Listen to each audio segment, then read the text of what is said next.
저도 너무 반갑습니다.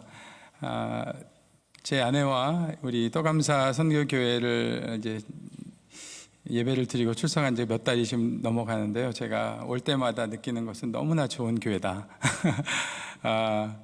이 예배를 드릴 때 정말 우리 찬양팀 또 성가대 정말 하나님의 임재 가운데로 우리를 이끌어 주시는 그런 찬송이 찬양이 너무나 은혜가 되고 또 저에게 정말 이 예배를 드릴 때마다 정말 하나님이 함께 하시는 교회구나라는 것을 많이 느낍니다.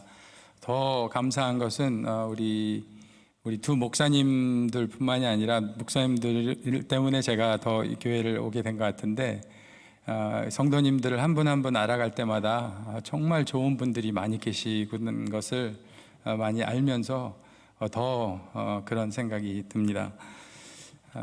여러분들 이제 지금 7월 4일 내일 이제 4th of July 이제 위켄드 지금 보내고 있는데요. 아마 많은 분들이 지금 휴가로 출타하신 분들도 있고 또 앞으로 여러분들도 휴가를 하셨거나 아니면 하실 분들이 많이 있을 거라 합니다. 제가 휴가를 이렇게 가면 어디로 뭐 여행을 갔다 오면 이상하게도 휴가를 갔다 왔는데 또 쉬어야 돼요. 아마 웃으시는 분들은 아마 무슨 여러분들도 그러신 분들이 계실 줄 아는데요. 잘 쉰 것 같은데 또 쉬어야 된단 말이죠. 오늘 여러분과 함께 잘 쉰다는 게 과연 뭔지 또 참 쉼이란 것이 뭔지 오늘 하나님의 말씀을 통해서 함께 묵상하고 은혜를 나누고자 합니다. 하나님께서 원래 의도하신 이 하나님의 창조 세계는요, 완전한 쉼이 있는 그러한 세계였습니다. 이사야 선지자가 기록한 것처럼 그 말씀에 그런 기록이 있죠. 사람들은 하나님의 백성이 되고 모든 사람들은 하나님의 백성이 되고 또 하나님은 그들의 하나님이 되시는 곳.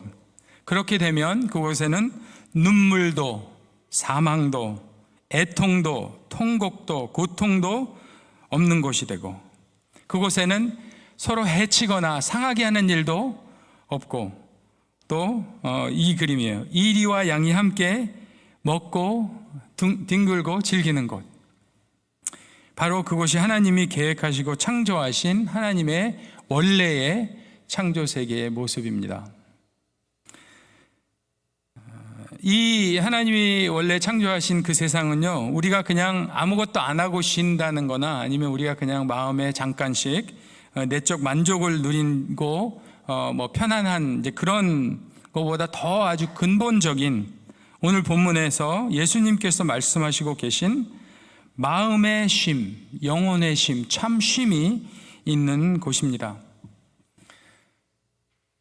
그런데 우리가 지금 살고 있는 이 세상은 더 이상 그런 쉼을 모든 사람이 누리지 못하는 그런 세상에 우리가 살고 있습니다. 왜 그렇게 됐죠? 한 가지 이유 때문에 그렇습니다. 단 한 가지 이유예요. 뭐냐면 인간이 죄를 지었기 때문에, 죄가 이 세상에 들어왔기 때문이라고 성경은 우리에게 말씀합니다. 죄가 들어오고 난 다음부터 또 우리가 죄 가운데 사는 그러한 상태가 된 다음부터 하나님의 창조 세계가 질서가 깨어지고 그때부터 우리에게 눈물과 사망과 애통과 고통이 찾아오고 또 우리끼리 서로 상하게 하고 서로 저주하고 죽이는 그러한 삶이 찾아온 것입니다. 참 쉼을 상실한 세상이라고 말할 수 있겠죠.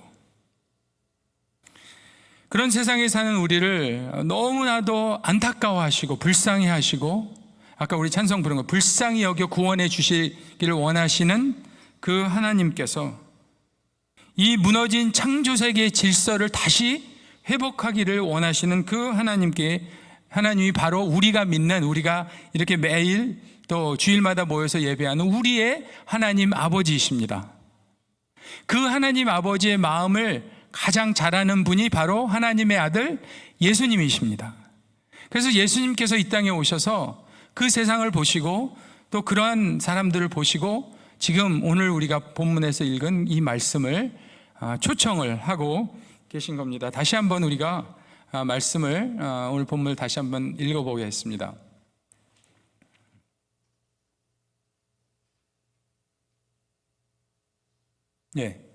다 같이 한번 읽어볼까요? 시작. 수고하고 무거운 짐을 진 사람은 모두 내게로 오너라. 내가 너희를 쉬게 하겠다. 나는 마음이 온유하고 겸손하니 내 멍에를 메고 나한테 배워라. 그리하면 너희는 마음이 쉼을 얻을 것이다. 내 멍에는 편하고 내 짐은 가볍다. 여러분들 이 말씀을 많이 들으셨을 텐데요. 오늘 다시 이 말씀을 들을 때 정말 그 예수님의 마음이 느껴지십니까? 예수님께서 우리에게 얼마나 쉼을 주고 싶어 하시는지, 참 쉼을, 우리의 마음에 쉼을 주고 싶어 하시는지를 여러분 느끼십니까? 간절히 바라기 오늘 말씀을 듣는 가운데 그 예수님의 마음이 전달되고 여러분과 제가 그 예수님의 음성을 듣고 응답하는 믿음으로 나아가는 시간이 되기를 간절히 바랍니다. 먼저 예수님께서 누구를 초청하고 계신지 한번 살펴보겠습니다. 다시 한번 이 구절 읽어보겠습니다. 시작. 수고하고 무거운 짐을 진 사람은 모두 내게로 오너라. 내가 너희를 쉬게 하겠다. 네. 수고하고 무거운 짐을 진 사람. 이 세상을 살아가는 사람이라면 그 누구나 무거운 짐을 지고 살고 있습니다. 성경에 보면 그러한 예들이 많이 나왔는데요. 요한복음 4장에서는 사마리아 수가성 여인의 짐을 진 모습을, 삶을 볼 수 있습니다. 그 수가성 여인은 죄책감과 자괴감과 또 삶의 공허라는 짐을 지고 있었습니다.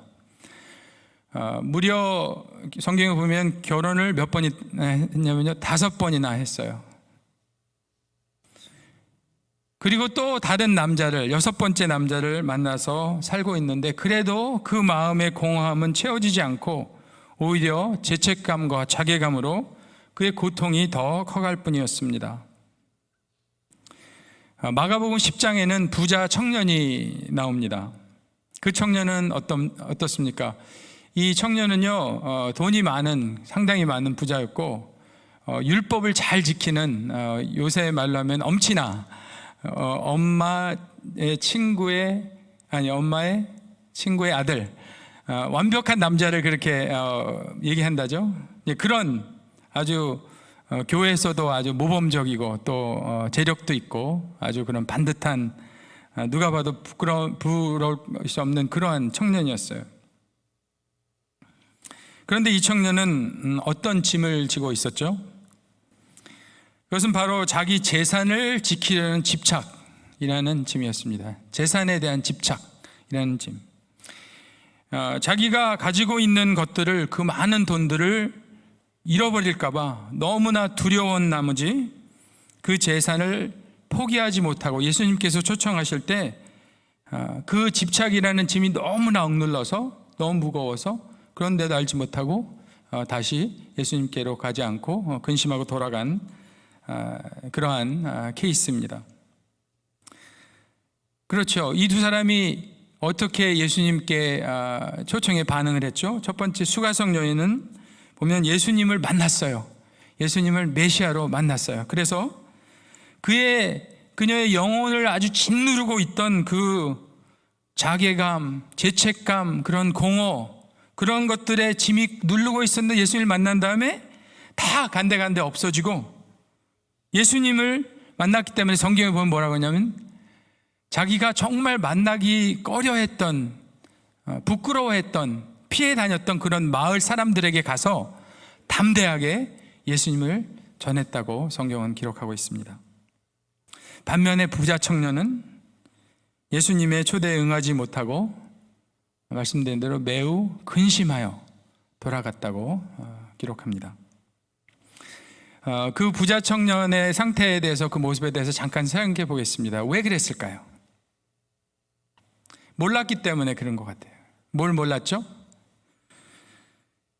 자기의 짐이 얼마나 고통스러운지, 그래서 자기가 정상이 아닌 삶을 살고 있다는 것을 몰랐어요. 그렇기 때문에 돌아갔다고 생각이 듭니다. 한번 예를 들어보겠습니다. 여러분 한번 저하고 잠깐 상상을 해보시죠. 우리 모두가 등을 다 구부려서 이 정도로 이렇게 우리의 등에 아주 무거운 짐을 다 지고 있다고 한번 상상해 보시죠. 그렇게 허리를 굽히고 짐을 지고 있으면 우리 눈에 시야에 보이는 게 뭘까요? 고작해야 우리 앞에 있는 땅이 보일 거고, 고개를 만약에 돌린다면 옆에 있는 무거운 짐을 지고 허리를 숙이고 있는, 그리고 비지땀을 흘리고 있는 사람들이 보일 겁니다. 모두가 다 똑같은 모습입니다. 고통스럽기는 말로 할 수 다 없지만 모두가 그런 꼴을 하고 있으니까 그 상태를 정상이라고 여긴다는 말씀이죠. 그런데 여러분, 그게 정상입니까? 아닙니다. 정상이 아닙니다.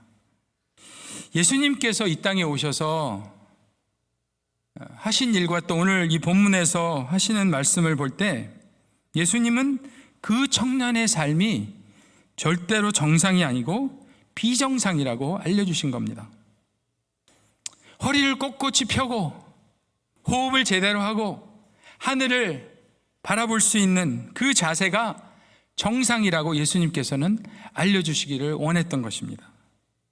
만일 그 청년이 자기가 그 자기 재산에 집착하는 것이, 그 큰 무거운 짐을 지고 사는 것이 정상이 아니라는 것을 알았다면 그래도 예수님 대신 자기 재산을 선택했을까요? 근심해서 돌아갔을까요? 저와 여러분은 어떻습니까? 여러분은 오늘 어떤 짐을 지고 살고 계십니까? 혹시 내 인생에 집착하고 있는 것이 혹시 계시지는 않습니까? 우리 잠깐 한번 생각해 보겠습니다.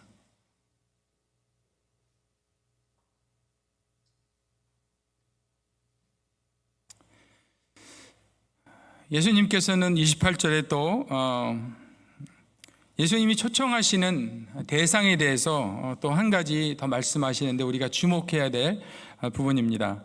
여기 보면 수고하고 무거운 짐을 진 사람은 어떻게 해요? 모두 내게로 오너라. 우리가 잘 아는 개역 성경 그 번역에는 수고하고 무거운 짐진 자들아, 뭐죠? 다 내게로 오라. All you who are weary and burdened. 여기 모두, 다, all. 이 단어들은 가장 짧은 단어들이지만요, 예수님이 어떤 분이신지 가장 잘 보여주는 단어이기도 합니다.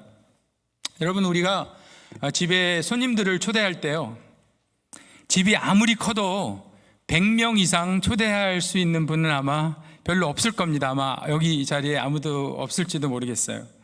한나라에 내가 임금님이라면 궁궐에 많은 사람을 초대할 수도 있으니까 뭐 숫자는 좀 더 많겠죠. 얼마나 손님을 우리 집에 많이 초대할 수 있는가가 그 사람이 얼마나 힘이 있고 재력이 있고 능력을 가지고 있는지를 보여주는 한 가지의 증거가 될 수 있습니다.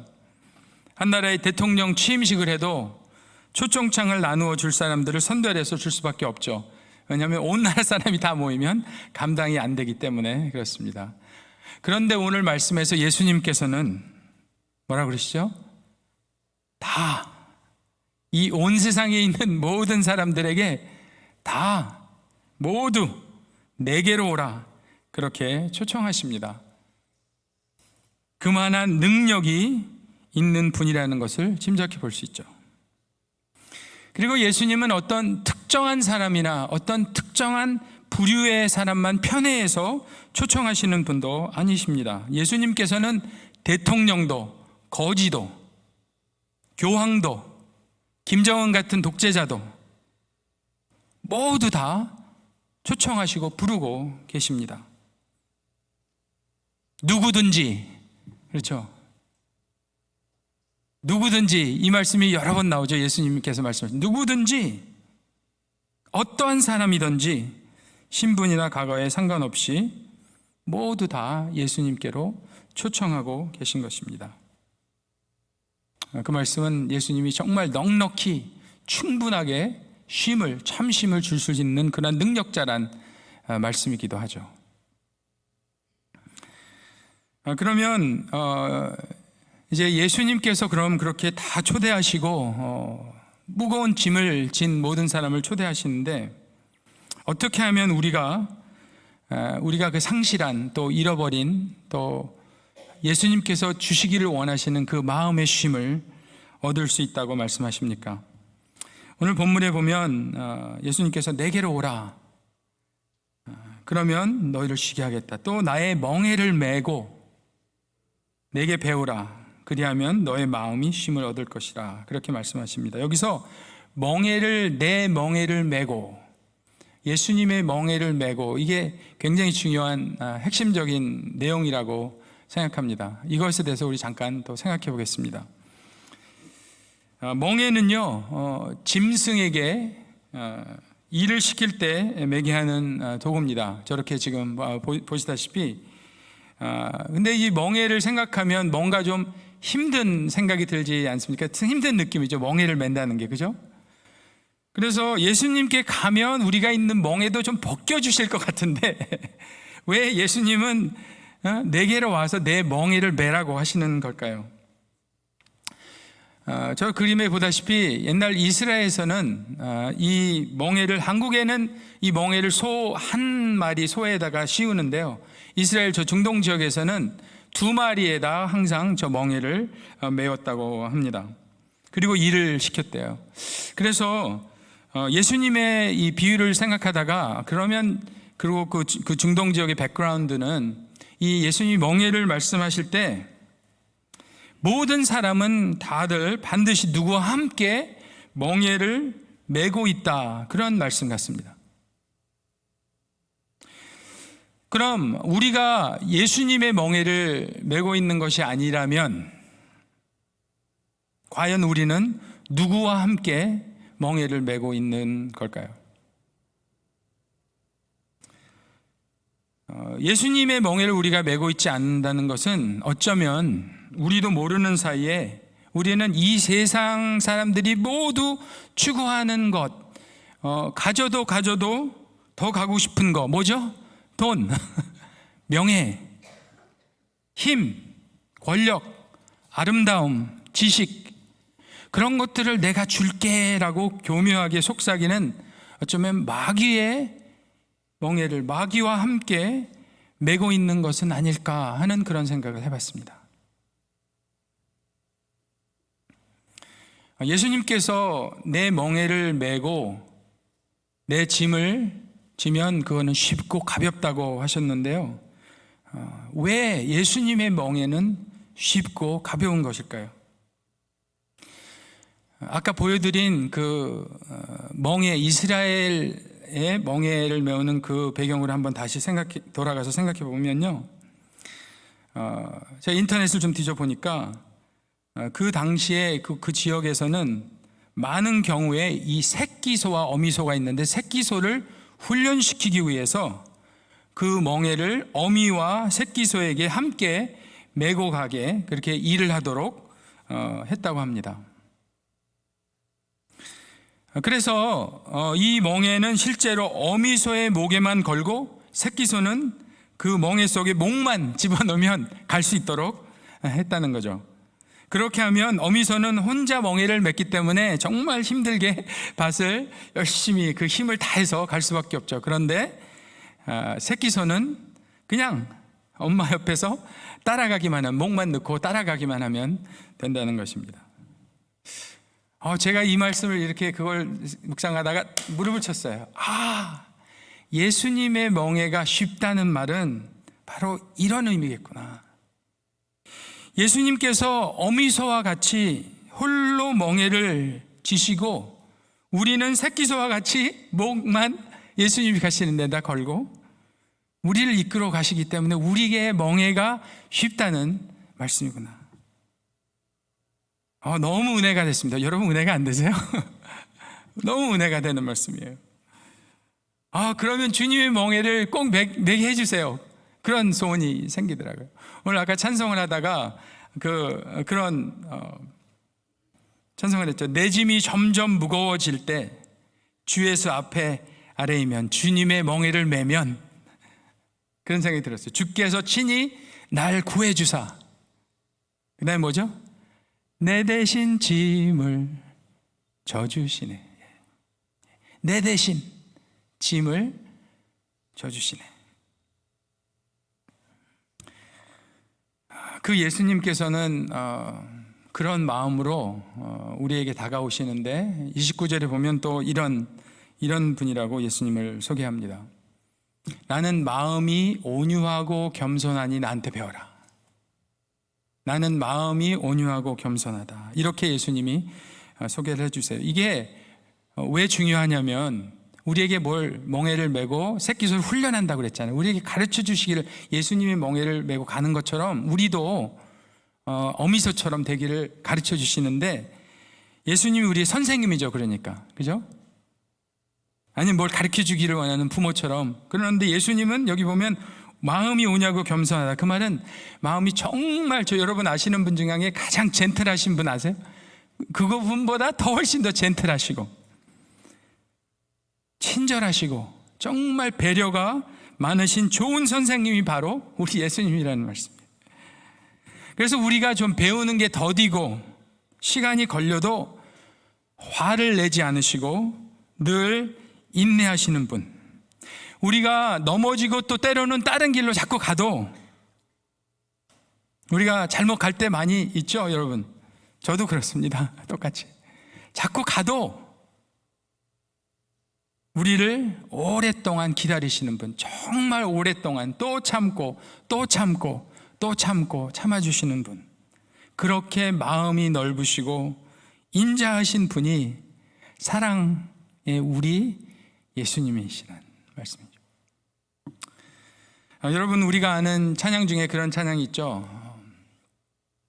세상 모든 민족이 구원을 얻기까지 쉬지 않으시는 하나님. 제가 말씀을 준비하다가 쉬지 않으시는 하나님, 그게 갑자기 생각이 났어요. 그러면서 든 생각이, 여기에 구원이라는 말에 참 쉼을 넣어도 신학적으로 틀리지 않겠다, 그런 생각이 들었습니다. 세상 모든 민족이 구원을, 참 쉼을 얻기까지 쉬지 않으시는 하나님. 여러분, 얼마나 감사한 일입니까? 우리가, 저와 여러분이 참 쉼을 얻을 수 있도록 하나님은 쉬지 않으시고 계속해서 우리를 보시고 세상을 보시고 구원 사역을 이루고 계시다는 말씀. 그래서 오늘 말씀에 분명히 이 말씀은 저와 또 여러분에게 예수님께서 내가 참 쉼을 주길 원한다, 그 말씀을 하고 계시고, 또 더 나아가서는 저와 여러분뿐만이 아니고 세상 모든 민족이 그 참심을 얻도록 예수님은 원하신다. 하나님께서는 그냥 우리가 새끼소로 예수님이 그냥 끌러 가시는 대로 살다가 그냥 죽는 게, 천국 가는 게 아니고, 우리도 예수님에게, 그 온유하고 겸손한 예수님께 잘 배우고 훈련받아서 건강한 어른소로 자라기를 원하십니다. 그래서 우리도 예수님의 멍에를 메고 우리 주위의 이웃들과 또 세상의 모든 민족이 구원과 그 쉼을 얻는 그날까지 예수님이 하시는 그 구원 사역에 동참하시기를 원하신다는 말입니다.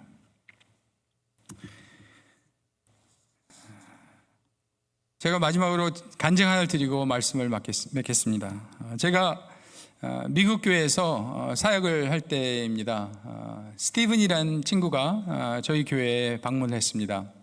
사진 한번 띄워보시겠어요? 예, 이 친구인데요, 좀 오래전이라 제가 조금 더 젊었습니다. 이 친구가 우리가 개척교회 할 때인데 우리 교회를 찾아왔어요. 소그룹도 잘 참석하고 아주 똑똑한 친구예요. 자기가 책을 벌써 두 권이나 쓴 친구예요. 그래서 잘 지내고 있는데 갑자기 이 친구가 사라졌어요. 우리가 같이 밥도 많이 먹고 커피도 많이 마시고 늘 일주일 동안 늘 연락하던 그런 관계라 모임도 안 나타나고 연락도 안 되니까 우리가 다 놀래서 계속 알아봤는데 뭐 찾을 수가 없어요. 그래서 경찰에도 신고를 하고 이제 우리가 열심히 기도만 하고 하나님 지켜달라고 또 무슨 일이 없게 해달라고 기도를 하고 있었어요. 그런데 한 2주 정도가 지나서 저에게 전화가 왔습니다. 가까운 공원에 있다고 만나자고 해서 제가 빨리 달려갔어요. 갔더니 그 친구가 저에게 이런 얘기를 했습니다. 사실 그동안 정말 감추고 싶었는데 저는 13살 때부터 지금까지 마약 중독에 시달려왔다. 지난 10년 동안 내가 3개월을 넘긴 적이 없었다고 그렇게 저에게 고백을 했습니다. 그래서 어제 밤에는 그 마약 딜러의 집에서 2주 정도 지내다가 이제 너무 많이 마약을 복용해서 이제 이렇게 내가 가는구나, 죽는다고 생각이 들었대요. 그래서 그렇게 했는데 아침에 눈을 떠보니까 살아있더래요. 그래서 저한테 전화를 하고 싶어서 전화를 했다고. 그래서 이제 이렇게 만나게 됐다고. 그 말을 듣고 정말 너무 제가 샤크를 받았습니다. 너무 놀랐어요. 전혀 그런지 몰랐어요. 너무 잘 숨긴 거예요. 그래서 좀 도와주고 싶은데 뭘 어떻게 도와야 될지 모르겠어서 어떻게 내가 도와주면 좋겠냐고 그랬더니 자기도 모르겠대요. 그래서 정말 눈물로 함께 손을 잡고 기도를 했습니다. 기도하고 딱 든 생각 하나가 좀 나랑 매일 만나자 그랬어요. 그랬더니 뭐 자기가 노력해 보겠다고. 그래서 그날 이제 헤어졌습니다. 그 다음날 제 교회 사무실에 있는데 그 친구가 사무실에 가서 문을 두드렸어요. 그래서 하는 말이 자기는 일어나서 그 마약 딜러의 집으로 가고 있었대요. 자기 발은. 근데 딱 섰는데 교회 제 사무실인 거예요. 그래서 자기도 어떻게 여기 왔는지 모르고 이상하다고. 그래서 그날부터 첫날 100일 동안 저희가 매일 만났습니다. 저희 집에서, 교회 사무실에서, 커피숍에서, 식당에서 뭐 계속 만났어요. 많은 대화를 나눴습니다. 그러는 중에 그 100일 가운데 몇 가지 아주 중요한 사건이 일어났어요. 제가 시간이 없어서 다는 말씀 못 드리고 몇 가지만 말씀드리겠습니다. 첫 번째는 그 스티븐이 내가 이번엔 이상하게 제가 지난번에 한 교회를 3군데 갔었는데 그때마다 자기가 마약을 다시 할 때마다 떠났대요, 교회를. 너무 창피해서. 그런데 이번에는 이상하게 내 마음에 하나님이 좀 이거를 성도들에게 교회에서 나누고 기도를 부탁해라, 그런 마음을 주시더래요. 그래서 너무 자기가 용기를 내기가 힘들었는데 하고 싶다고 그래서 너무 좋다. 그래서 이렇게 교회 앞에 서서 나눴어요. 그리고 내가 이런 문제가 있습니다. 나를 위해서 좀 기도해 주십시오. 그랬더니 두 번째로 놀라운 일이 일어났어요. 교인 중에 저와 제 아내와 같이 5가정이 더 우리도 목사님이 하는 대로 돕겠습니다, 언제든지 무엇이든지 하겠습니다, 그런 분들이 6가정이 이제 된 거예요. 그래서 그 가정들이 언제든지 뭐 새벽 2시가 돼도 필요하다면 달려가는 그러한 환경이 됐습니다. 그러는 중에 세 번째로 놀라운 기적 같은 일이 일어났는데 이제 100일을 지날 쯤에 이제 또 그 3달 지나고 금단현상이 오는 거예요. 그래서 우리가 뭐 24시간 다 그걸 와치할 수 없잖아요. 그러니까 스티븐이 그 자전거를 타고 그 마약 딜러 집으로 또 갔대요. 자기가 참는 게 죽는 것보다 더 힘들대요. 제가 많은 걸 배웠어요, 그 친구한테. 그래서 그냥 그거 하고 죽는 게 그런 마음이 생겨서 자기는 정말 너무 미안하지만 간 거예요. 갔는데 그날 아마 그때 제가 기억에 그 4th of July 그때 즈음인 것 같아요. 막 파이어웍이 터지고 막 그러는 때였나 봐요. 그 집에 가서 이제 벨을 눌렀대요. 근데 불도 켜져 있고 사람도 있는데 아무도 안 나오더래. 그래서 또 한 번 눌렀대요. 또 안 나오더래. 그래서 근데 갑자기 그렇게 서 있는데 갑자기 무슨 소리가, 마음의 소리가 들냐면 turn around and run 이런 말이 들리더래. 그래서 자기도 깜짝 놀라서 그냥 자전거 타고 다시 뒤로 돌아서 도망을 갔대요. 성령님의 목소리죠. 그 이후로 1년을 마약에 술을 안 냈어요. 그래서 1년이 되는 날 저희가 함께 모여서 파티를 했습니다. 그 가족들이 다 모여서. 근데 그날 스티븐이 그 식사를 다 마치고 일어나서 눈물 흘리며 한 말을 저는 평생 잊을 수가 없어요. 뭐라고 하냐면 내가 1년 전에 나는 죽은 사람이었다. 그런데 오늘 이렇게 여러분과 함께 있는 게 나는 꼭 오늘이 내 1살 생일 같다 그러더라고요. 그래서 하나님의 은혜가 너무 감사하고 여러분의 사랑의 희생에 너무 감사하다고 우리가 다 울고 하나님께 영광을 돌렸습니다. 할렐루야. 근데 그게 끝이 아니고 그러고 나서 좋은 크리스찬 자매를 만나서 결혼하고 대학교도 캘스테이트 롱비치 졸업하고 또 그 친구가 커피를 좋아해서 스타벅스에서 일하는데 지역 매니저가 됐습니다. 디스트릭. 그래서 한번 사진 보여주실래요? 이렇게 4명 애를 낳았어요. 저보다 2이 더 많습니다. 그 다음 사진, 이게 가장 최근에 보내준 사진이고요. 그 다음 사진, 이게 10주년 애니버서리 할 때 저한테, 제가 그때 미시간에 살고 있었는데 전화가 왔어요. 그래서 목사님 너무 멀어서 못 오시지만 우리가 같이 친구들하고 가족들하고 모여서 우리가 축하를 하는데 목사님 감사해서 전화했습니다. 그래서 제가 어떻게 할게요? 비행기 표를 끊고 달려가서 우리가 함께 그날 시간을 보냈습니다. 여러분, 제가 오늘 말씀을 준비하면서 이 친구가 갑자기 생각난 것은 그런 생각이 들어서, 스티븐은 마약이라는 멍에를 메고 평생을 살고 있었습니다. 그런데 예수님께서는 그 스티븐을 보시고 정말 불쌍히 여기셔서 스티븐을 구원하시고 싶으셨던 거예요. 스티븐에게 정말 필요한 쉼을 주기를 원하셨습니다. 그래서 그때 우리가 교회 개척 당시에 우리의 한 가지 관심과 우리의 에너지가 있다면, 하나님이 지금 무슨 일을 하시든지 우리에게 보여주십시오. 우리가 하나님의 그 일에만 동참하기를 원합니다. 그렇게 모든 공동체가 기도하고 그런 일에 아주 우리가 관심을 갖고 집중을 할 때였어요. 그러니까 하나님께서 우리 그걸 보시고, 그래, 너희가 꼭 제가 오늘 말씀처럼 예수님의 멍에를 메고 싶어 하니, 우리가 정말 예수님의 멍에를 우리가 그 애쓰는 모습이 예수님의 멍에를 메고 가고 있었던 것 같아요. 그랬더니 하나님께서 이 스티븐 형제를 우리 교회에 보내주시고, 예수님께서 그를 회복시키시고 구원하시고 참 쉼을 주시는 그 놀라운 일에, 하나님의 영광스러운 일에 우리가 동참하게 하신 거예요. 그렇죠?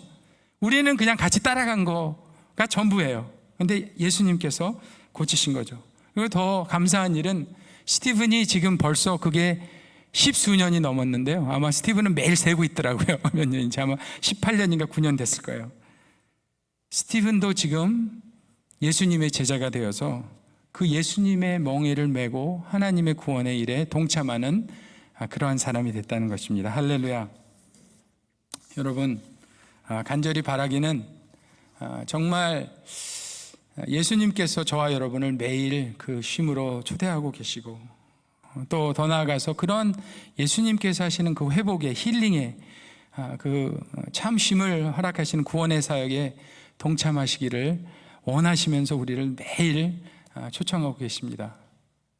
이 여름에 이 한 주 동안 여러분과 제가 정말 매일 순간순간마다 주님이 주시는 그 초청에 응해서 정말 주님이 주시는 안식과 평안과 그 힐링과 구원의 사역에 참여할 뿐만이 아니라 하나님이 하는 일에 동참하는, 함께 주님과 가는 그런 여러분, 저와 여러분 모두 되시기를 주님의 이름으로 축원합니다. 함께 기도하겠습니다.